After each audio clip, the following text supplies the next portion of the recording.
Okay, Magnolia tsaka Rain or Shine, no? Yung first game ngayong araw. So, dito natin makikita again, no? Na depensa ang nagpapanalo sa laro. Definitely lamang na yung Magnolia, no? Akala ko nga mananalo na yung Magnolia.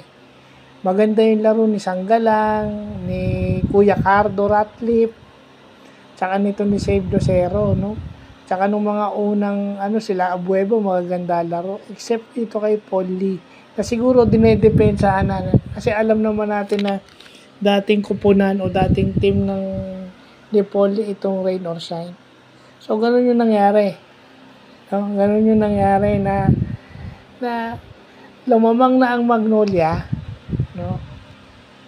Lumamang, akala mo masusustain. Pero hindi.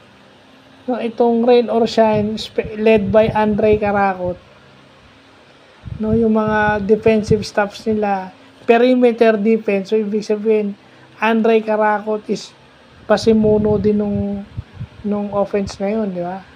Nung defense na yun. Si Karakot yung pinaka-consistent na point guard na siya rin ang nakakakos nung disruption, katulong itong mga kakampi niya. So definitely it's not offense that wins games all the time, it's defense. Naalagaan ng Rain or Shine yung 2 points nilang lamang. Only 2 points. So ibig sabihin malakas yung Magnolia talaga line-up wise. Dahil maraming player ang magagandang laro. Pero yung depensa at pagiging makulit ng Rain or Shine sa depensa and their pass break ang nagpanalo sa kanila.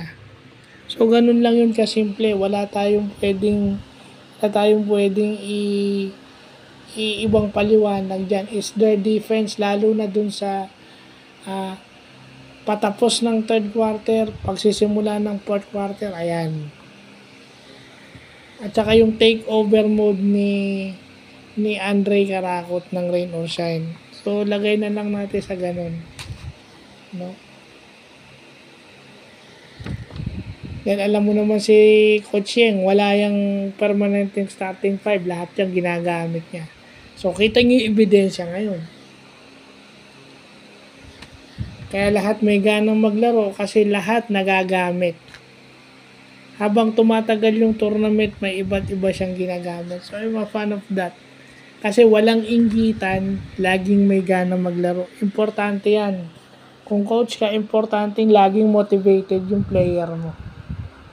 Manalo, matalo, basta alam nila na may chance silang maglaro anytime na ready sila, anytime na huhugutin na sila ni CYG. So, yun lang po.